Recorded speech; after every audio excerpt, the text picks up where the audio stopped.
आओ सतगुरु महाराज श्री राग दे विच 31 अंग के उपर पहला शब्द महाराज बख्शिश कर रहे ने। सो ये महाराज ने बख्शिश किया है। 45वां शब्द है श्री राग महला तीजा। तीसरे पातशाह बख्शिश करते श्री राग दे अंदर रहाव दीआं पंक्तियां विच शब्द का प्रयोजन है मन रे सदा भजो हर शरणाई। हे मेरे मन सदा ही भजन करो वाहिगुरु दा, ओहदी शरण विच पए रहो, क्योंकि वाहिगुरु दी शरण ही वड्डी है। वाहिगुरु दी शरण नूं ग्रहण कीतिआं सतगुरु दी बख्शिश हुंदी है जीव दे उत्ते। गुर का शब्द अंतर वसै तां हर विसर न जाए। जे गुरु साहब दा उपदेश सुनदियां सुनदियां मन दे अंदर वासा कर जावे, गुरां दी दित्ती होई सेध उन्हां दा पवित्र उपदेश जे मन दे अंदर घर कर जावे, तां फिर ये बंदा कदे भी परमात्मा नूं भुलदा नहीं। गुरा एक देह बुझाई सबना जियां का एक दाता, सो मैं विसर ना जाई। श्री राग दे विच महाराज बख्शिश करते ने तीसरे पातशाह अंमृत छोड़ बिखिया लोभाणे सेवा करहै विडाणी। हुण जिहड़े मनमुख बंदे ने, मन दे मगर लगन वाले नूं कहंदे मनमुख, जिन्हें कदे गुरु साहब की सिक्ख्या नूं ग्रहण ना कीता होवे, अपनियां मन मर्जियां करन वाले इंसान, वो नाम अमृत नूं छड्ड के विखिया लोभाणे, लुभाणे वैसे लल्ले नूं औंकड़ होवे तां लुभाणे बनदा है, इत्थे होड़ा है। विखिया लोभाणे सेवा करहै विडाणी। वो माया विच ही ज्यादा लुभाएमान होए के लोभाणे लोभ दे विच आके परमेश्वर नूं छड्ड के जिहड़े है सेवा करहै विडाणी, माया दी भावना नूं लै के विडाणी हुंदी है बगानी पराई। पराए जिहड़े हुंदे ने जिथों पैसिਆਂ दी आस होवे, चाहे वो किसी ढंग नाल होवे, बड़े तरीके ने वो एक परमेश्वर नूं छड्ड के एक वाहिगुरू नूं छड्ड के जिहड़ी बगाने सेवा करनी है, बगाने थां जाना है, बस सारे ही विच आ जांदे ने। वाहिगुरू नूं छड्ड के माया दे मगर लगे होए जीव मनमुख जिहड़े आप नाम नहीं जपदे, वो दूजे नूं भी जपण नहीं दिंदे। उन्हां दा काम है ना आप टेक के बहना, ना किसी नूं टिकण देना, ना आप जपना ना जपण देना। वो दुनिया भर दे विच सारे थावां दे उत्ते हर जगह उन्हां दी बहुलता है। कलयुग दा भारी समा होण करके वो थां थां दे उत्ते पैसा खर्च के भी कोशिश करते हैं कि किवें लोकां नूं नाम नालों तोड़ दईए। ये बह के नितनेम ना कर सकन इकट्ठे, बाणी ते विश्वास ना बने। पुरातन जिन्ने हुण तक होए ने 10वें पातशाह तो लैके सिंह, उन्हां दे विच साडा यकीन ना बन सके, किहे महापुरख दे उत्ते साडा भरोसा ना बन सके, गुरबाणी उत्ते साडा यकीन ना बन सके, कीर्तन अते कथा की भी निंदा, हर चीज की निंदा है। सेवा भी चंगी नहीं कहते। कहण तो भाव के इतना जोर लाउंदा मनमुख कि मैं किसी नूं गुरमुख बन नहीं देना। महाराज कहते विडाणी बगानी सेवा करके होर इधर उधर जिहड़े शक्ति के उपासक ने, शक्तियां वाले होर शक्तियां की पूजा करके माया कतर करन दा ढंग तरीका बहुत दसदा। सतगुरु फरमाउंदे ने तीसरे पातशाह महाराज, अपना धर्म गवाव है बूझै नाही, आंदिन दुख विहाणी। वो लोग मनमुख जिहड़े ने माया दे लालच करके अपना धर्म तो हमेशा लई खत्म कर ही दिंदे ने, क्योंकि धर्म का उन्हां नूं ज्ञान नहीं हुंदा विचारिआं नूं। पर ये समझदे कुछ भी नहीं। बूझै नाही आन दिन दुख विहाणी, इस करके उन्हां दी जिहड़ी उम्र हुंदी है आन दिन रात दिन दुखां विच ही बतीत हुंदी। आप तड़फना ते दूजे नूं सुखी ना देख सकना, फिर दूजे नूं भी तड़फण दा उपदेश करना। ਮਨਮੁਖ ਅੰਧ ਨ ਚੇਤ ਹੀ ਡੂਬ ਮੂਏ ਬਿਨ ਪਾਣੀ। ਮਨਮੁਖ ਜਿਹੜੇ ਲੋਕ ਨੇ ਉਹ ਅੰਤਰੀਵ ਨੇਤਰਾਂ ਤੋਂ ਅੰਨੇ ਹੋਏ ਹੋਏ ਵਾਹਿਗੁਰੂ ਨੂੰ ਦੇਖਦੇ ਨਹੀਂ ਨੇ, ਨਾ ਹੀ ਚੇਤਦੇ ਨੇ, ਯਾਦ ਹੀ ਨਹੀਂ ਕਰਦੇ। ਗਿਆਨ ਨੇਤਰ, ਗਿਆਨ ਚਕਸ਼ੂ ਕਹਿੰਦੇ ਜਿਨ੍ਹਾਂ ਨੂੰ, ਗਿਆਨ ਦੀਆਂ ਅੱਖਾਂ ਤੋਂ ਹੀਣ ਨੇ, ਬਾਹਰਲੀਆਂ ਅੱਖਾਂ ਨਹੀਂ। ਬਾਹਰਲੀਆਂ ਅੱਖਾਂ ਦੇਖਦੀਆਂ ਨੇ, ਪਰ ਮਹਾਰਾਜ ਕਹਿੰਦੇ ਅੰਧੇ ਇਹ ਨਾ ਆਖੀਨ ਜਿਨ ਮੁਖ ਲੋਇਣ ਨਾ ਹੈ, ਅੰਧੇ ਸੇਈ ਨਾਨਕਾ ਜੇ ਖਸਮੋਂ ਕੁੱਥੇ ਜਾਹੇ। ਡੂਬ ਮੂਏ ਬਿਨ ਪਾਣੀ, ਪਦਾਰਥਾਂ ਦੇ ਮਗਰ ਦੌੜਦੇ ਪਰ ਉਹ ਪ੍ਰਾਪਤੀ ਨਹੀਂ ਹੁੰਦੀ ਉਹਨਾਂ ਨੂੰ। ਪਦਾਰਥ ਅੱਗੇ ਅੱਗੇ ਦੌੜਦੇ ਨੇ, ਉਹ ਪਿੱਛੇ ਪਿੱਛੇ ਦੌੜਦੇ ਨੇ, ਇਸ ਲਈ ਉਹ ਪਦਾਰਥਾਂ ਰੂਪ ਪਾਣੀ ਦੇ ਮਿਲੇ ਤੋਂ ਬਿਨਾਂ ਹੀ ਸੰਸਾਰ ਸਮੁੰਦਰ ਵਿੱਚ ਡੁੱਬ ਕੇ ਮਰ ਗਏ। ਤਾਂ ਸਾਨੂੰ ਉਪਦੇਸ਼ ਇਹ ਕਰਦੇ ਨੇ ਮਹਾਰਾਜ, ਮਨ ਰੇ ਸਦਾ ਭਜੋ ਹਰ ਸਰਨਾਈ। ਇਹ ਮੇਰੇ ਮਨ ਅਥਵਾ ਇਹ ਭਾਈ, ਤੂੰ ਸਦਾ ਹੀ ਵਾਹਿਗੁਰੂ ਦੀ ਸ਼ਰਨ ਵਿੱਚ ਆਪਣੇ ਆਪ ਨੂੰ ਸਮਝ ਕੇ ਫੇਰ ਭਜਨ ਕਰ। ਸ਼ਰਨ ਵਿੱਚ ਸਮਝਣਾ ਆਉਂ ਕਿ ਵਾਹਿਗੁਰੂ ਮੇਰੇ ਅੰਗ ਸੰਗ ਹੈ, ਮੇਰੇ ਕੋਲ ਹੈ, ਮੇਰੇ ਨਾਲ ਹੈ, ਮੇਰੇ ਹਿਰਦੇ ਵਿੱਚ ਹੈ, ਬਾਹਰ ਵੀ ਹੈ। ਮੈਂ ਵਾਹਿਗੁਰੂ ਦੇ ਵਿੱਚ ਹਾਂ, ਉਹਦੀ ਗੋਦ ਵਿੱਚ ਹਾਂ। ਵਾਹਿਗੁਰੂ ਸਾਨੂੰ ਪਿਆਰ ਕਰਦੇ ਨੇ, ਵਾਹਿਗੁਰੂ ਜੀ ਦਿਆਲੂ ਨੇ, ਕਿਰਪਾਲੂ ਨੇ। ਇਸ ਤਰ੍ਹਾਂ ਉਹਨਾਂ ਨੂੰ ਕੋਲ ਸਮਝ ਕੇ ਵਾਹਿਗੁਰੂ ਨੂੰ ਕਹਿੰਦੇ ਹਰ ਵਕਤ ਉਹਨਾਂ ਦੀ ਸ਼ਰਨ ਵਿੱਚ ਪੈ ਕੇ ਸਿਮਰਨ ਕਰਿਆ ਕਰੋ। ਗੁਰ ਕਾ ਸ਼ਬਦ ਅੰਤਰ ਵਸੈ ਤਾਂ ਹਰ ਵਿਸਰ ਨ ਜਾਈ ਰਹਾਉ। ਜੇ ਗੁਰਾਂ ਦਾ ਉਪਦੇਸ਼ ਮਨ ਦੇ ਅੰਦਰ ਵਸ ਜਾਵੇ ਤਾਂ ਕਦੇ ਵੀ ਨਾਮ ਨਹੀਂ ਭੁੱਲਦਾ, ਕਿਉਂਕਿ ਗੁਰੂ ਸਾਹਿਬ ਦਾ ਉਪਦੇਸ਼ ਹੈ ਹੀ ਐਸਾ ਕਿ ਉਪਦੇਸ਼ ਨਾਮ ਨੂੰ ਭੁੱਲਣ ਹੀ ਨਹੀਂ ਦਿੰਦਾ। ਪਰ ਇਹ ਕਿ ਉਪਦੇਸ਼ ਜੇ ਸੁਣਿਆ ਹੋਵੇ ਤਾਂ ਹੈ। ਜੇ ਬਹਿ ਕੇ ਆਪਾਂ ਆਰਾਮ ਨਾਲ ਸ਼ਬਦ ਦੀ ਵਿਚਾਰ ਸੁਣੀਏ, ਫਿਰ ਉਹ ਵਿਚਾਰ ਦੀ ਕਦਰ ਕੀਮਤ ਪਾਈਏ, ਉਹਨੂੰ ਵੱਡਾ ਮੰਨ ਕੇ ਗ੍ਰਹਿਣ ਕਰੀਏ, ਫਿਰ ਉਹ ਮਨ ਦੇ ਅੰਦਰ ਵਾਸਾ ਕਰਦਾ। ਸਰਵਣ ਕੀਤਾ ਹੋਇਆ ਉਪਦੇਸ਼ ਫਿਰ ਸਾਨੂੰ ਪ੍ਰੇਰਣਾ ਦੇ ਕੇ ਨਾਮ ਜਪਾਉਂਦਾ ਹੈ। ਰਹਾਉ ਵਿਸ਼ਰਾਮ ਦੇ ਕੇ ਕਹਿੰਦੇ ਨੇ, ਇਹੋ ਸਰੀਰ ਮਾਇਆ ਕਾ ਪੁਤਲਾ ਵਿੱਚ ਹਉਮੈ ਦੁਸ਼ਟੀ ਪਾਈ। ਇਹ ਸਰੀਰ ਜਿਹੜਾ ਸਾਰਾ ਹੀ ਸਾਡਾ ਬਣਿਆ ਹੋਇਆ ਹੈ, ਇਹ ਮਾਇਆ ਦਾ ਹੀ ਪੁਤਲਾ ਬਣਿਆ ਹੋਇਆ। ਭਾਵ ਕਹਿਣ ਤੋਂ ਕਿ ਮਾਇਆ ਤੋਂ ਹੀ ਬਣਾਇਆ। ਇਹ ਸਰੀਰ ਮਾਇਆ ਹੈ। ਕਹੋ ਕਬੀਰ ਜਿਸ ਉਦਰ ਤਿਸ ਮਾਇਆ। ਮਹਾਰਾਜ ਕਹਿੰਦੇ ਨੇ ਇਹ ਸਰੀਰ ਦੇ ਵਿੱਚ ਜਿਹੜੀ ਹੰਗਤਾ ਮਮਤਾ ਹੈ, ਇਹੀ ਦੁਸ਼ਟਤਾਈ ਖੁਟਿਆਈ ਪਾਈ ਹੋਈ ਹੈ ਇਹਦੇ ਵਿੱਚ। ਜੇ ਕੋਈ ਕਹੇ ਕਿ ਮੈਂ ਤਾਂ ਮਾਇਆ ਤੋਂ ਨਿਰਲੇਪ ਹਾਂ, ਅਸੀਂ ਤਾਂ ਮਾਇਆ ਨੂੰ ਹੱਥ ਵੀ ਨਹੀਂ ਲਾਉਂਦੇ, ਮਹਾਰਾਜ ਕਹਿੰਦੇ ਫਿਰ ਸਰੀਰ ਕੀ ਹੈ? ਇਹ ਵੀ ਮਾਇਆ, ਘਰ ਵੀ ਮਾਇਆ, ਕਾਰਾਂ ਵੀ ਮਾਇਆ, ਬਾਲ ਬੱਚਾ ਵੀ ਮਾਇਆ, ਧਰਤੀ ਵੀ ਮਾਇਆ, ਤਾਰੇ ਚੰਦਰਮਾ ਵੀ ਮਾਇਆ, ਜਿੰਨੀ ਦੁਨੀਆ 84 ਹੈ ਸਭ ਮਾਇਆ, ਸਭ ਮਾਇਆ ਹੈ। ਕੁਦਰਤ ਹੈ ਪਰਮਾਤਮਾ ਦੀ। ਹਵਾ ਚੱਲਦੀ ਇਹ ਵੀ ਮਾਇਆ ਹੀ ਹੈ, ਅੱਗ ਵੀ ਮਾਇਆ, ਆਕਾਸ਼, ਪੰਜੇ ਤੱਤ ਵੀ ਮਾਇਆ, ਪੰਜੇ ਵਿਕਾਰ ਵੀ ਮਾਇਆ। ਇਸ ਕਰਕੇ ਸਿਰਫ ਇੱਕ ਆਤਮਾ ਹੈ ਅੰਦਰ ਬਸ, ਜਿਹੜੀ ਪਰਮਾਤਮਾ ਦਾ ਰੂਪ ਹੈ। ਬਾਕੀ ਸਤਿਗੁਰੂ ਕਹਿੰਦੇ ਸਾਰਾ ਕੁਝ ਮਾਇਆ ਹੀ ਮਾਇਆ ਹੈ। ਆਵਣ ਜਾਣਾ ਜੰਮਣ ਮਰਨਾ ਮਨਮੁਖ ਪਤ ਗਵਾਈ।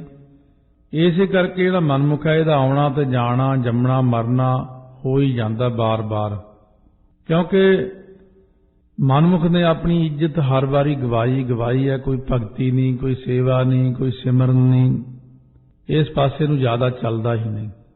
ਸਤਿਗੁਰ ਸੇਵ ਸਦਾ ਸੁਖ ਪਾਇਆ, ਜੋਤੀ ਜੋਤ ਮਿਲਾਈ।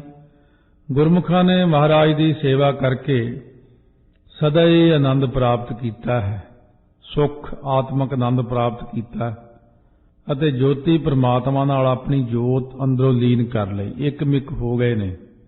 ਸਤਿਗੁਰਾਂ ਦੀ ਸੇਵਾ ਕਰਕੇ ਸਾਨੂੰ ਬਹੁਤ ਕੁਝ ਮਿਲਦਾ ਹੈ, ਪਰ ਇਹਦੇ ਲਈ ਜੇ ਸਾਨੂੰ ਇੰਨਾ ਸੁੰਦਰ ਪ੍ਰਚਾਰ ਮਿਲਦਾ ਹੈ ਤਾਂ ਇਹਦੇ ਉਲਟ ਫਿਰ ਹੋਰ ਪ੍ਰਚਾਰ ਵੀ ਮਿਲਦਾ ਨਾਲ, ਕਿਉਂਕਿ ਮਨਮੁਖ ਇਸ ਕਥਾ ਨੂੰ ਵੀ ਸੁਣਦਾ, ਉਹ ਇਸ ਕਥਾ ਵਿੱਚੋਂ ਹੀ ਫਿਰ ਬਹੁਤ ਕੁਝ ਲੱਭ ਕੇ ਇਹਦੇ ਉਲਟ ਵੀ ਚਲਾਉਂਦਾ ਕੰਮ। ਇੱਥੇ ਲਿਖਿਆ ਸਤਿਗੁਰ ਸੇਵ ਸਦਾ ਸੁਖ ਪਾਇਆ, ਜੋਤੀ ਜੋਤ ਮਿਲਾਈ। ਮਨਮੁਖ ਨੇ ਇਹਦੇ ਉਲਟ ਲਿਖ ਲੈਣਾ ਵੀ ਸੇਵਾ ਸੁਵਾ ਚੋਂ ਕੁਝ ਨਹੀਂ ਮਿਲਦਾ, ਨਾ ਕੋਈ ਜੋਤ ਹੁੰਦੀ ਨਾ ਮਿਲਦੀ, ਐਵੇਂ ਗੱਲਾਂ ਹੀ ਬਣਾਈਆਂ ਲੋਕਾਂ ਦੀਆਂ। ਉਹ ਬਕਾਇਦਾ ਇਹਨਾਂ ਨੂੰ ਫਿਰ ਕਾਗਜ਼ਾਂ ਤੇ ਛਪਾ ਕੇ ਇਸ਼ਤਿਹਾਰ ਵੰਡਦੇ ਨੇ ਬਈ ਉਹ ਕੋਈ ਐਵੇਂ ਹੀ ਫਾਲਤੂ ਗੱਲਾਂ ਬਣਾਈਆਂ, ਸੇਵਾ 'ਚ ਕੀ ਮਿਲਦਾ। ਨੈਗੇਟਿਵ ਜਿੰਨੇ ਪੁਆਇੰਟ ਨੇ ਚੁੱਕ ਲਿਆਉਣੇ ਬਣਾ ਕੇ। ਜਿਹੜੇ ਵਿਚਾਰੇ ਕੋਈ ਨਾਮ ਨਾਲ ਜੁੜਨ ਲੱਗਦੇ ਨੇ, ਕੋਈ ਸਿੱਖੀ ਤੇ ਭਰੋਸਾ ਕਰਦੇ ਨੇ, ਉਹ ਉਹਨਾਂ ਨੂੰ ਤੋੜੀ ਜਾਂਦੇ ਨੇ ਤਾਂ ਕਿ ਕੋਈ ਜੁੜ ਨਾ ਸਕੇ। ਇਹ ਵੀ ਇੱਕ ਸੁਭਾਅ ਹੁੰਦਾ। ਸਤਿਗੁਰ ਕੀ ਸੇਵਾ ਅਤ ਸੁਖਾਲੀ, ਜੋ ਇੱਛੇ ਸੋ ਫਲ ਪਾਏ। ਪਰ ਗੁਰੂ ਅਮਰਦਾਸ ਜੀ ਫੇਰ ਪ੍ਰੋੜਤਾ ਕਰਦੇ ਸੇਵਾ ਦੀ ਕਿ ਸਤਿਗੁਰਾਂ ਦੀ ਸੇਵਾ ਕਰਨੇ ਨੂੰ ਬਹੁਤ ਕਠਿਨ ਹੈ, ਪਰ ਫਲ ਦੇਣ ਨੂੰ ਅਤਿਅੰਤ ਸੁਖੈਣ ਹੈ। ਸਤਿਗੁਰੂ ਮਹਾਰਾਜ ਸੱਚੇ ਪਾਤਸ਼ਾਹ ਦੀ ਸੇਵਾ ਸੁੱਖਾਂ ਦਾ ਘਰ ਹੈ। ਸੇਵਕ ਸੇਵਾ ਕਰਦਿਆਂ ਜੋ ਇੱਛਾ ਕਰਦੇ ਉਹ ਫਲ ਪ੍ਰਾਪਤ ਕਰ ਲੈਂਦੇ ਨੇ। ਸਤਿਗੁਰ ਕੀ ਸੇਵਾ ਅਤ ਸੁਖਾਲੀ।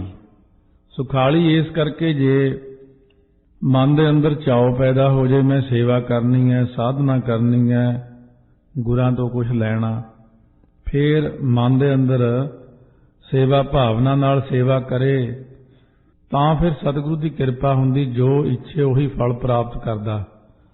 ਜਗਿਆਸੂ ਦੀ ਆਪਣੀ ਇੱਛਾ ਹੈ ਕਿ ਉਹ ਕੀ ਮੰਗਦਾ, ਸੇਵਾ ਉਹੀ ਹੈ। ਇੱਕ ਸੇਵਾ ਕਰਕੇ ਕਹਿੰਦਾ ਹੈ ਵਾਹਿਗੁਰੂ ਆਪਣਾ ਦਰਸ਼ਨ ਦਿਓ, ਨਾਮ ਦੀ ਦਾਤ ਦਿਓ, ਸਿੱਖੀ ਬਖਸ਼ੋ। ਉਹਨਾਂ ਨੂੰ ਉਹੀ ਕੁਝ ਮਿਲ ਜਾਂਦਾ। ਇਹ ਤਾਂ ਅਲੱਗ-ਅਲੱਗ ਗੱਲ ਹੈ। ਇੱਕ ਨੇ 101 ਸਹਿਜ ਪਾਠ ਕੀਤਾ, ਉਹ ਮੰਗਦਾ ਕਿ ਨਾਮਦਾਨ ਮਿਲੇ, ਤੇਰੇ ਦਰਸ਼ਨ ਹੋਣ। ਉਹਨਾਂ ਨੂੰ ਉਸੇ ਤਰ੍ਹਾਂ ਹੀ ਗੁਰੂ ਨੇ ਕਿਰਪਾ ਕੀਤੀ, ਦਰਸ਼ਨ ਦੇ ਤੇ। ਇੱਕ ਉਹ ਲੋਕ ਨੇ ਜਿਹੜੇ ਕਹਿੰਦੇ ਇੰਨਾ ਪਾਠ ਕਰਾਉਂਗਾ ਆਹ ਸੰਸਾਰੀ ਕੰਮ ਹੋ ਜੇ। ਮਹਾਰਾਜ ਕਹਿੰਦੇ ਹੁਣ ਪਾਠ ਤਾਂ ਉਹੀ ਹੈ ਪਰ ਫੁਰਨਾ ਇਹਦਾ ਹੋਰ ਹੈ। ਜਿਹੜਾ ਜਿਹਾ ਫੁਰਨਾ ਹੈ ਉਹੀ ਜੀ ਸਤਿਗੁਰੂ ਇੱਛਾ ਉਹਦੀ ਪੂਰੀ ਕਰ ਦਿੰਦੇ ਨੇ। ਸੰਗਤ ਵਿੱਚ ਆ ਕੇ ਜੇ ਗੁਰਾਂ ਤੋਂ ਨਾਮਦਾਨ ਮੰਗੀਏ, ਸਿੱਖੀ ਮੰਗੀਏ ਤਾਂ ਸਤਿਗੁਰੂ ਉਹੀ ਜੀ ਕਿਰਪਾ ਕਰ ਦਿੰਦੇ ਨੇ। ਜੇ ਕੋਈ ਮਾਇਆ ਮੰਗਦਾ ਮਹਾਰਾਜ ਉਹਨੂੰ ਮਾਇਆ ਦੇ ਦਿੰਦੇ ਨੇ, ਪਦਾਰਥ ਮੰਗਦਾ ਉਹਨੂੰ ਪਦਾਰਥ ਦੇ ਦਿੰਦੇ ਨੇ। ਇਸ ਕਰਕੇ ਸਤਿਗੁਰੂ ਮਹਾਰਾਜ ਤਾਂ ਸਾਰਾ ਕੁਝ ਹੀ ਦੇਈ ਜਾਂਦੇ ਨੇ, ਪਰ ਬੰਦੇ ਦੀ ਬਿਰਤੀ ਜਿੱਥੇ ਖੜੀ ਹੈ ਉਹਨੇ ਓਨਾ ਕੀ ਮੰਗਣਾ ਹੁੰਦਾ। ਜਾਤ ਸਤ ਤਪ ਪਵਿੱਤ ਸਰੀਰਾ ਹਰ ਹਰ ਮਨ ਵਸਾਏ। ਹੁਣ ਜਿਨ੍ਹਾਂ ਗੁਰਮੁਖਾਂ ਨੇ ਵਾਹਿਗੁਰੂ ਵਾਹਿਗੁਰੂ ਨਾਮ ਜਪ ਕੇ ਮਨ ਦੇ ਅੰਦਰ ਨਾਮ ਨੂੰ ਹੋਰ ਚੀਜ਼ਾਂ ਕੱਢ ਕੇ ਸਿਰਫ ਨਾਮ ਦਾ ਵਾਸਾ ਕੀਤਾ ਅੰਦਰ, ਉਹਨੇ ਜਤ ਸਤ ਤਪ ਸਾਰੇ ਸਾਧਨ ਕਰ ਲਏ, ਉਹਦਾ ਸਰੀਰ ਵੀ ਪਵਿੱਤਰ ਹੋ ਗਿਆ। ਪਹਿਲੇ ਲੋਕ ਇਹ ਚੀਜ਼ਾਂ ਕਰਦੇ ਸੀ, ਜਤ ਸਤ ਸੰਜਮ ਕਈ ਪ੍ਰਕਾਰ ਦੀਆਂ ਚੀਜ਼ਾਂ ਕਰਦੇ ਸੀ। ਪਰ ਸਤਿਗੁਰੂ ਜੀ ਨੇ ਕਲਯੁਗ ਚ ਆ ਕੇ ਸਾਨੂੰ ਇੱਕ ਗੱਲ ਦੱਸੀ ਕਿ ਸਿਰਫ ਨਾਮ ਹਿਰਦੇ ਚ ਵਸਾ ਲਓ, ਬਾਕੀ ਸਾਰਾ ਆਪੇ ਹੀ ਹੋ ਜਾਣਾ। ਮੂਲ ਚੀਜ਼ ਨਾਮ ਹੁੰਦੀ। ਜਿਨ੍ਹਾਂ ਨੇ ਨਾਮ ਹਿਰਦੇ ਚ ਵਸਾਇਆ ਹੈ ਸਦਾ ਆਨੰਦ ਰਹੈ, ਦਿਨ ਰਾਤੀ ਮਿਲ ਪ੍ਰੀਤਮ ਸੁਖ ਪਾਏ। ਉਹ ਰਾਤ ਦਿਨ ਸਦਾ ਹੀ ਆਨੰਦ ਵਿੱਚ ਰਹਿੰਦੇ ਨੇ ਔਰ ਪ੍ਰੀਤਮ ਪਰਮਾਤਮਾ ਦੇ ਮਿਲਾਪ ਦਾ ਆਨੰਦ ਉਹਨਾਂ ਨੇ ਪ੍ਰਾਪਤ ਕੀਤਾ, ਸੁਖ ਪਾਇਆ ਹੈ। ਕਿਉਂਕਿ ਉਹਨਾਂ ਦੇ ਮਨ ਦੇ ਅੰਦਰ ਆਨੰਦ ਦੋ ਨਾਮ ਦਵੈਸ਼ ਦਾ ਹੈ। ਦਵੈਸ਼ ਤੋਂ ਰਹਿਤ ਹੋ ਗਏ ਜਿਹੜੇ, ਉਹਨੂੰ ਕਹਿੰਦੇ ਆਨੰਦ ਪ੍ਰਾਪਤ ਕਰ ਲਿਆ ਉਹਨਾਂ ਨੇ। ਜੋ ਸਤਿਗੁਰ ਕੀ ਸਰਨਾਗਤੀ ਹੋਂ ਤਿਨ ਕੈ ਬਲ ਜਾਓ। ਜਿਹੜੇ ਬੰਦੇ ਹੁਣ ਗੁਰਾਂ ਦੀ ਸ਼ਰਨ ਵਿੱਚ ਆ ਜਾਂਦੇ ਨੇ, ਗੁਰਮੁਖ ਬਣ ਗਏ ਜਿਹੜੇ ਨੇ, ਸ਼ਰਨ ਆਗਤੀ ਜਿਹੜੇ ਆ ਕੇ ਸ਼ਰਨ ਨੂੰ ਪ੍ਰਾਪਤ ਹੋਏ ਨੇ, ਉਹਨਾਂ ਤੋਂ ਮੈਂ ਕਹਿੰਦੇ ਬਲਿਹਾਰ ਬਲਿਹਾਰ ਜਾਵਾਂ, ਕੁਰਬਾਨ ਜਾਵਾਂ, ਕਿਉਂਕਿ ਉਹ ਗੁਰਾਂ ਦੀ ਸ਼ਰਨ ਵਿੱਚ ਆ ਗਏ ਨੇ। ਪਰ ਸ਼ਰਨ ਵਿੱਚ ਕੋਈ ਟਾਵਾਂ ਹੀ ਆਉਂਦਾ, ਜਿਹਨੂੰ ਸੋਝੀ ਪੈ ਜਾਂਦੀ, ਕੋਈ ਵਿਰਲਾ ਹੀ ਆਉਂਦਾ। ਕਿਉਂਕਿ ਸੰਸਾਰ ਦੇ ਅੰਦਰ ਜੀਵਾਂ ਨੂੰ ਇੱਕ ਤਾਂ ਸਹੀ ਉਪਦੇਸ਼ ਨਹੀਂ ਮਿਲਦਾ, ਸਹੀ ਢੰਗ ਦਾ ਬੰਦਾ ਨਹੀਂ ਮਿਲਦਾ। ਉਪਦੇਸ਼ ਨੂੰ ਕਮਾਉਣਾ ਚਾਹੁੰਦੇ ਹੀ ਨਹੀਂ ਉਹਨਾਂ ਨੇ ਤਾਂ ਇੱਕ ਸਾਧਨ ਬਣਾਇਆ ਹੋਇਆ, ਮਹਾਰਾਜ ਕੋਲ ਜਾ ਕੇ ਆਹ ਮੰਗ ਲਿਆਓ, ਬਸ ਪਦਾਰਥ ਮੰਗਣ ਦੇ ਆਦੀ ਹੋ ਜਾਂਦੇ ਨੇ ਇਨਸਾਨ। ਜਿਹੜੀ ਅਸਲੀ ਜੀਵਨ ਦੀ ਸੂਝ ਹੈ ਉਹ ਨਹੀਂ ਪ੍ਰਾਪਤ ਕਰ ਸਕਦੇ ਉਹ, ਕਿ ਵਾਸਤਵ ਦੇ ਵਿੱਚ ਗੁਰਬਾਣੀ ਹੈ ਕੀ, ਸਤਿਗੁਰੂ ਕੌਣ ਨੇ, ਸਾਨੂੰ ਕੀ ਕਰਨਾ ਚਾਹੀਦਾ ਹੈ। ਉਹ ਕਰਮ ਨੂੰ ਛੱਡ ਕੇ ਉਹ ਸੰਸਾਰ ਦੇ ਲੋਕ ਸੰਸਾਰੀ ਕਿਰਿਆ ਹੀ ਕਰਦੇ ਰਹਿੰਦੇ ਨੇ। ਦਰ ਸੱਚਾ ਸੱਚੀ ਵਡਿਆਈ, ਸਹਿਜੇ ਸੱਚ ਸਮਾਓ। सच्चे दरबार विच उहदी जिहड़ी वडियाई आ वो सच्ची वडियाई हुंदी है।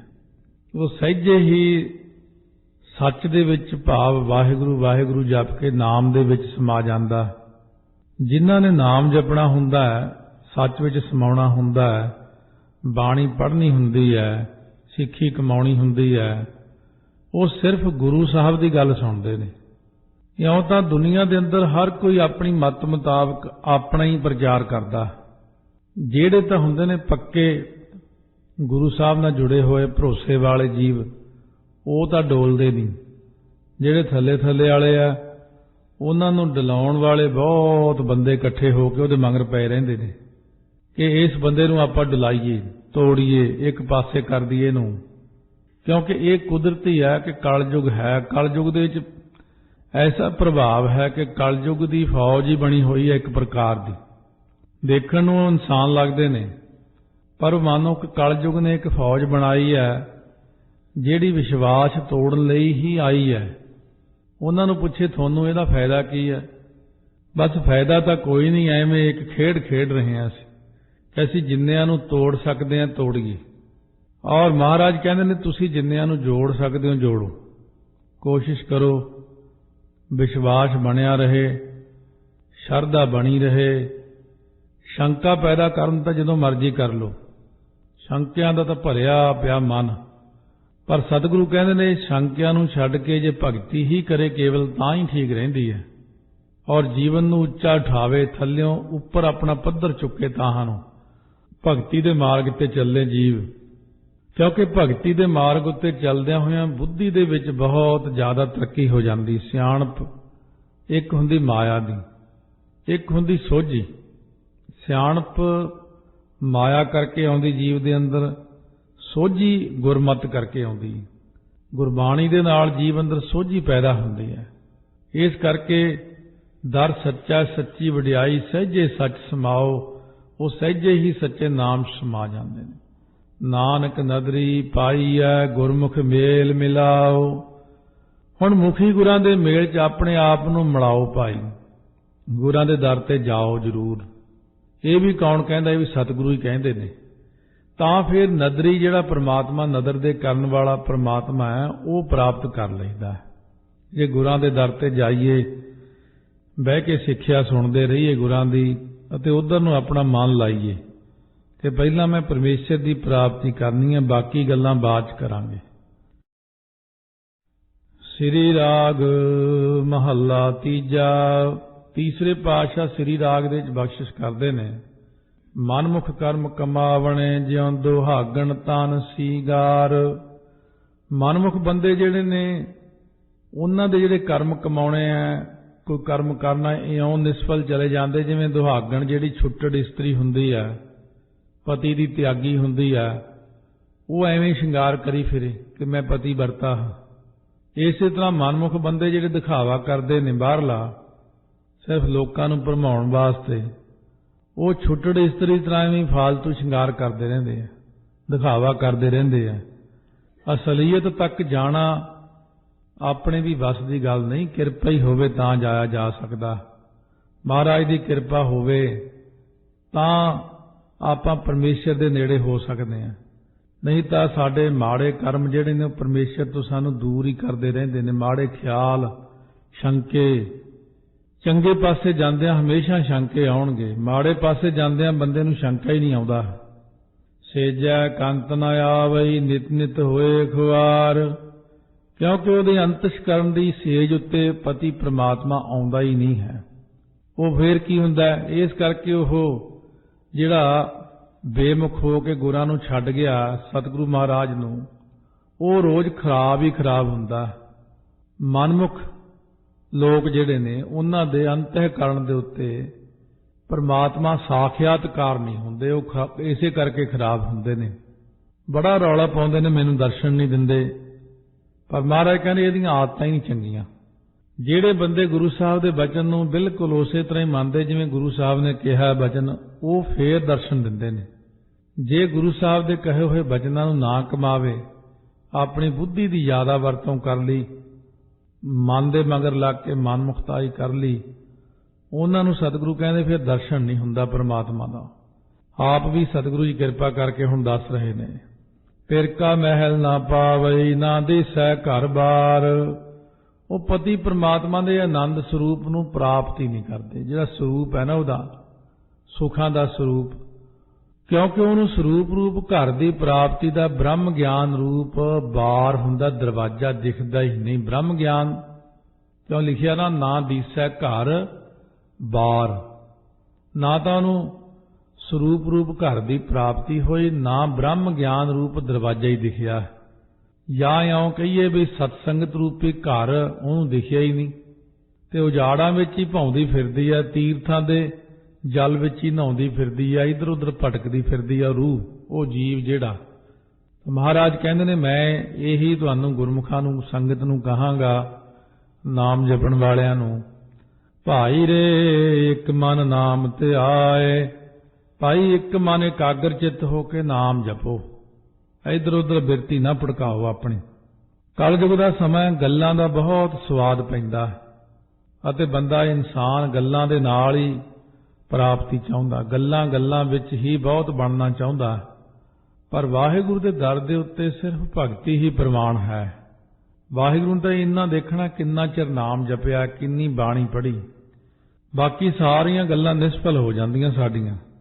ਮਹਾਰਾਜ ਜੀ ਘਰੇ ਨਾਮ ਨਹੀਂ ਜਪਿਆ ਜਾਂਦਾ, ਜਾਂ ਵੈਸੇ ਵੀ ਨਾਮ ਜਪਣ ਦਾ ਕੋਈ ਸਹੀ ਢੰਗ ਤਰੀਕਾ ਨਹੀਂ ਆਇਆ। ਹੁਣ ਮਹਾਰਾਜ ਕਹਿੰਦੇ ਜਿਨ੍ਹਾਂ ਨੇ ਨਾਮ ਜਪਿਆ ਤੁਸੀਂ ਉਹਨਾਂ ਦੀ ਸੰਗਤ ਕਰਿਆ ਕਰੋ। ਸੰਤਾਂ ਸੰਗਤ ਮਿਲ ਰਹਿ ਜਪ ਰਾਮ ਨਾਮ ਸੁਖ ਪਾਏ ਰਹਾਓ। ਮਹਾਰਾਜ ਕਹਿੰਦੇ ਸੰਤਾਂ ਦੀ ਸਤਸੰਗਤ 'ਚ ਮਿਲ ਕੇ ਰਹਿਣਾ ਕਰੋ। ਭਾਈ ਸਤਸੰਗਤ ਵਿੱਚ ਬਹਿ ਕੇ ਪਰਮਾਤਮਾ ਦੇ ਨਾਮ ਨੂੰ ਜਪੇ ਤਾਂ ਫਿਰ ਆਤਮਕ ਆਨੰਦ ਸੁਖ ਪ੍ਰਾਪਤ ਕਰਦਾ। ਗੁਰਮੁਖ ਪਿਆਰੇ ਜਿਹੜੇ ਨਾਮ ਜਪਣ ਵਾਲੇ ਨਾਮ ਰਸੀਏ ਮਹਾਤਮਾ ਨੇ, ਉਹਨਾਂ ਦੀ ਸੰਗਤ ਕਰੇ। ਨਹੀਂ, ਉਹ ਨਹੀਂ ਮਿਲਦੇ, ਕਲਯੁਗ ਦੇ ਵਿੱਚ ਲੱਭਣੇ ਬੜੇ ਔਖੇ ਨੇ। ਮਹਾਰਾਜ ਕਹਿੰਦੇ ਫਿਰ ਸਾਧ ਸੰਗਤ ਵਿੱਚ ਬਹਿ ਕੇ ਨਾਮ ਜਪੋ, ਗੁਰੂ ਗ੍ਰੰਥ ਸਾਹਿਬ ਦੇ ਕੋਲ ਬਹਿ ਕੇ ਨਾਮ ਜਪੋ। ਇੱਕ ਵਾਰੀ ਨਾਮ ਪ੍ਰਾਪਤ ਕਰ ਲਓ, ਫਿਰ ਜਿੱਥੇ ਜੀ ਕਰਦਾ ਦੁਨੀਆ 'ਚ ਵਿਚਰੋ, ਕੋਈ ਡਰ ਨਹੀਂ ਫਿਰ, ਕਿਉਂਕਿ ਆਪਣੇ ਹਿਰਦੇ 'ਚ ਨਾਮ ਹੈ। ਗੁਰਮੁਖ ਸਦਾ ਸੁਹਾਗਣੀ ਫਿਰ ਰਾਖਿਆ ਔਰ ਤਾਰ। ਗੁਰਮੁਖ ਇਸਤਰੀ ਜਿਹੜੀ ਸਦਾ ਹੀ ਸੁਹਾਗਵੰਤੀ ਹੁੰਦੀ, ਕਿਉਂਕਿ ਉਹਨੇ ਪਤੀ ਪ੍ਰਮਾਤਮਾ ਨੂੰ, ਪਤੀ ਦੇ ਨਾਮ ਨੂੰ ਹਿਰਦੇ 'ਚ ਵਸਾ ਕੇ ਰੱਖਿਆ। ਉਹਨਾਂ ਦੇ ਸੁਭਾਅ ਦੇ ਸਾਨੂੰ ਪਤਾ ਲੱਗ ਜਾਂਦਾ ਸੁਭਾਅ ਤੋਂ ਕਿ ਸੁਹਾਗਣੀ ਹੈ ਕਿ ਦੁਹਾਗਣੀ। ਪਹਿਲਾਂ ਵੀ ਦੱਸਿਆ ਸੀ ਮਹਾਰਾਜ ਨੇ, ਪਰਸੋਂ ਚੌਥੇ ਵੀ ਵਚਨ ਆਇਆ ਸੀ, ਜਿਹੜੇ ਲੋਕ ਮਨ ਦੇ ਅੰਦਰ ਦਵੈਸ਼ ਈਰਖਾ ਭਾਵਨਾ ਨੂੰ ਲੈ ਕੇ ਤੁਰੇ ਫਿਰਦੇ ਨੇ, ਬਾਹਰਲਾ ਦਿਖਾਵਾ ਧਾਰਮਿਕ ਹੈ। ਇੱਕ ਵਾਰ ਤਾਂ ਦੇਖ ਕੇ ਆਪਾਂ ਵੀ ਪ੍ਰਭਾਵਿਤ ਹੋ ਗਏ ਉਹਨਾਂ ਤੋਂ। ਕੋਲੇ ਬੈਠੇ ਜਦੋਂ ਉਹਨੇ ਦਵੈਸ਼ ਈਰਖਾ ਦੀਆਂ ਨਿੰਦਿਆ ਦੀਆਂ ਗੱਲਾਂ ਕੀਤੀਆਂ, ਨਾਮ ਦੀ ਗੱਲ ਨਾ ਕੀਤੀ, ਮਹਾਰਾਜ ਕਹਿੰਦੇ ਉੱਥੋਂ ਹੀ ਫੜਿਆ ਗਿਆ ਔਰ ਮੁੜ ਕੇ ਅਸੀਂ ਉਹਦੇ ਲਾਗੇ ਨਹੀਂ ਬੈਠੇ, ਕਿਉਂਕਿ ਇਹਦਾ ਦਿਖਾਵਾ ਹੀ ਧਾਰਮਿਕ ਹੈ, ਵੇਸ ਹੀ ਧਾਰਮਿਕ ਹੈ। ਬਹੁ ਭੇਖ ਕਰ ਭਰਮਾਈਐ ਮਨ ਹਿਰਦੈ ਕਪਟ ਕਮਾਏ, ਇਹ ਸ਼ਬਦ ਆਇਆ। ਸਤਿਗੁਰੂ ਕਹਿੰਦੇ ਹੁਣ ਸੁਹਾਗਣੀ ਦੀ ਗੱਲ ਸੁਣੋ, ਜਿਹਨੇ ਪਤੀ ਪ੍ਰਮਾਤਮਾ ਨੂੰ ਹਿਰਦੇ 'ਚ ਵਸਾਇਆ ਹੋਇਆ, ਉਹਦੇ ਮੂੰਹ 'ਚੋਂ ਕੌੜਾ ਬਚਨ ਨਹੀਂ ਨਿਕਲਦਾ। ਮਿੱਠਾ ਬੋਲ ਹੈ ਨਿਵ ਚਲ ਹੈ ਸੇਜੈ ਰਵੈ ਪਤਾਰ।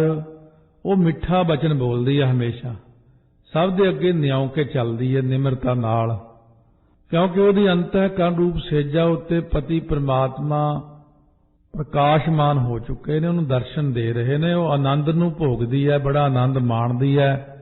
ਆਤਮਾ ਤੇ ਪ੍ਰਮਾਤਮਾ ਇੱਕ ਹੋ ਚੁੱਕੇ ਨੇ। ਅਤਿਅੰਤ ਸ਼ਾਂਤੀ, ਬੇਫਿਕਰੀ ਹੈ। ਪਾਣੀ ਦੀ ਇੱਕ ਬੂੰਦ ਨੂੰ ਖਤਰਾ ਰਹਿੰਦਾ ਬਾਹਰ, ਸਮੁੰਦਰ ਵਿੱਚ ਜਾ ਕੇ ਬੂੰਦ ਅਚਿੰਤ ਹੋ ਜਾਂਦੀ, ਬੇਫਿਕਰੀ 'ਚ ਹੋ ਜਾਂਦੀ। ਉਹਦਾ ਸਰੂਪ ਵੀ ਸਮੁੰਦਰ ਰੂਪ ਹੋ ਜਾਂਦਾ। ਮੁੱਕਣ ਸੁੱਕਣ ਡੁੱਲਣ ਦਾ ਡਰ ਨਹੀਂ ਰਹਿੰਦਾ ਉਹਨੂੰ, ਖਰਾਬ ਹੋਣ ਦਾ ਡਰ ਨਹੀਂ ਰਹਿੰਦਾ ਉਹਨੂੰ। ਸੋਭਾਵੰਤੀ ਸੁਹਾਗਣੀ ਜਿਨ ਗੁਰ ਕਾ ਹੇਤ ਅਪਾਰ। ਹੁਣ ਜਿਨ੍ਹਾਂ ਨੂੰ ਗੁਰਾਂ ਦੇ ਸ਼ਬਦ ਦਾ ਅਪਾਰ ਹੇਤ ਹੁੰਦਾ, ਬਹੁਤਾ ਹੀ ਜ਼ਿਆਦਾ ਪ੍ਰੇਮ ਹੈ, ਜਿਨ੍ਹਾਂ ਦਾ ਗੁਰ ਚਰਨਾਂ ਵਿੱਚ ਅਪਾਰ ਹੇਤ ਹੁੰਦਾ, ਬਹੁਤਾ ਪ੍ਰੇਮ ਹੋਣਾ, ਉਹ ਸੋਭਾ ਵਾਲੀ ਹੈ, ਸੁਹਾਗਵੰਤੀ ਹੈ। ਸ਼ਬਦ ਤੱਕ ਪਹੁੰਚਣਾ, ਸ਼ਬਦ ਤੱਕ ਪਹੁੰਚ ਕੇ ਫਿਰ ਹਿਰਦੇ ਤੱਕ ਜਾਣਾ, ਹਿਰਦੇ 'ਚ ਸ਼ਬਦ ਦਾ ਵਸਾਉਣਾ ਅਭਿਆਸ ਕਰਕੇ, ਇੱਕ ਓੰਕਾਰ ਦਾ ਵਾਹਿਗੁਰੂ ਮੰਤਰ ਦਾ ਹਿਰਦੇ 'ਚ ਪ੍ਰਕਾਸ਼ ਹੋਣਾ, ਹਰ ਵਕਤ ਉਹਦਾ ਜਾਪ ਹੋਣਾ ਸੁਹਾਗਣੀਆਂ ਦੇ ਨਿਸ਼ਾਨੀ ਹੈ। ਉਹਨਾਂ ਦੇ ਹਿਰਦੇ ਦੇ ਅੰਦਰ ਵਾਸਾ ਹੈ ਪਰਮਾਤਮਾ ਦਾ।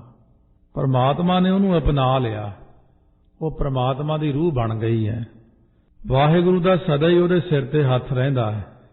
ਪੂਰਾ ਭਾਗ ਸਤਿਗੁਰ ਮਿਲੈ, ਜਾਂ ਭਾਗੈ ਕਾ ਉਦਉ ਹੋਏ, ਜਾਂ ਆਪਣੇ ਭਾਗਾਂ ਦਾ ਫਲ ਉਦੇ ਹੋਵੇ ਨਾ, ਤਾਂ ਹੀ ਪੂਰਨ ਭਾਗਾਂ ਵਾਲੇ ਬ੍ਰਹਮਨੇਸ਼ਟੀ ਬ੍ਰਹਮ ਸੋਤਰੀ ਸਤਿਗੁਰੂ ਮਹਾਰਾਜ ਦੀ ਪ੍ਰਾਪਤੀ ਹੁੰਦੀ ਹੈ।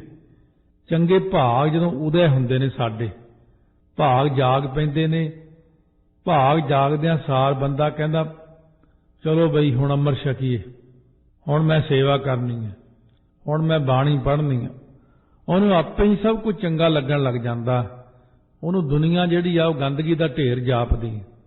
ਕਹਿੰਦਾ ਚਲੋ ਬਈ ਹੁਣ ਆਪਾਂ ਨਾਮ ਜਪਾਂਗੇ, ਚੱਲੀਏ ਹੁਣ ਯਾਤਰਾ ਕਰੀਏ ਹਜ਼ੂਰ ਸਾਹਿਬ, ਚੱਲੀਏ ਹੁਣ ਆਪਾਂ ਹਰਿਮੰਦਰ ਸਾਹਿਬ ਦੇ ਦਰਸ਼ਨ ਕਰੀਏ।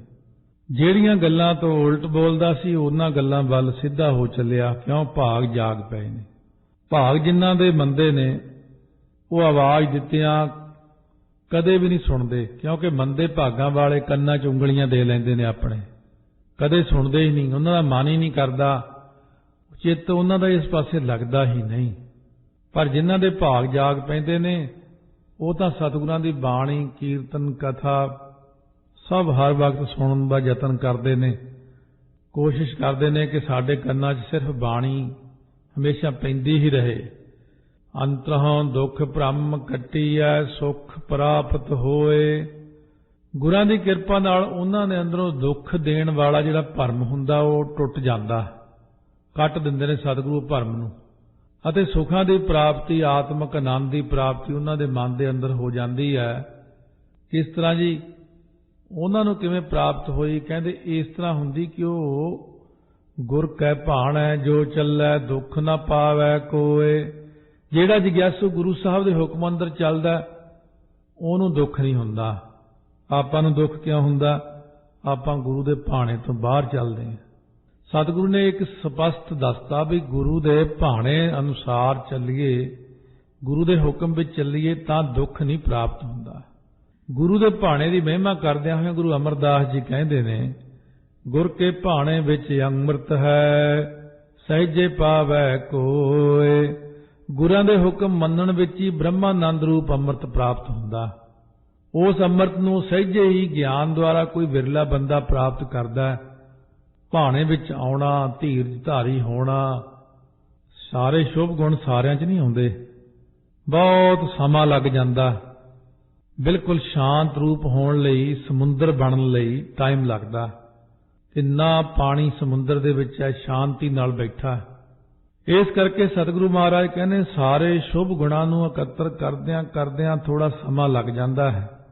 ਹੌਲੀ ਹੌਲੀ ਸ਼ੁਭ ਗੁਣ ਸਾਡੇ ਮਨਾਂ ਦੇ ਅੰਦਰ ਜਦੋਂ ਆ ਜਾਂਦੇ ਨੇ, ਜਿਨ੍ਹਾਂ ਪ੍ਰਾਪਤ ਤਿਨ ਪੀਆ ਹਉਮੈ ਵਿੱਚੋਂ ਖੋਏ, ਜਿਨ੍ਹਾਂ ਨੇ ਹਿਰਦੇ ਵਿੱਚੋਂ ਹਉਮੈ ਵਿਕਾਰਾਂ ਨੂੰ ਖੋਹਣਾ ਕੀਤਾ, ਨਾਸ਼ ਕੀਤਾ, ਉਹਨਾਂ ਨੇ ਉਸ ਅੰਮ੍ਰਿਤ ਨੂੰ ਸਤਿਗੁਰੂ ਜੀ ਕੋਲੋਂ ਪ੍ਰਾਪਤ ਕਰ ਲਿਆ। ਨਾਨਕ ਗੁਰਮੁਖ ਨਾਮ ਧਿਆਈਐ, ਸੱਚ ਮਿਲਾਵਾ ਹੋਏ। ਮਹਾਰਾਜ ਕਥਨ ਕਰਦੇ ਨੇ ਵੀ ਗੁਰਾਂ ਦੁਆਰਾ ਗੁਰਮੁਖ ਬਣ ਕੇ ਜਿਨ੍ਹਾਂ ਨੇ ਵਾਹਿਗੁਰੂ ਨਾਮ ਨੂੰ ਦਿਲੋਂ ਧਿਆਉਣਾ ਕੀਤਾ, ਹਿਰਦੇ 'ਚੋਂ ਭਾਵਨਾ ਨਾਲ, ਤਾਂ ਹੀ ਸੱਚੇ ਪ੍ਰਮਾਤਮਾ ਨਾਲ ਉਹਨਾਂ ਦਾ ਮਿਲਾਪ ਹੁੰਦਾ ਬਈ।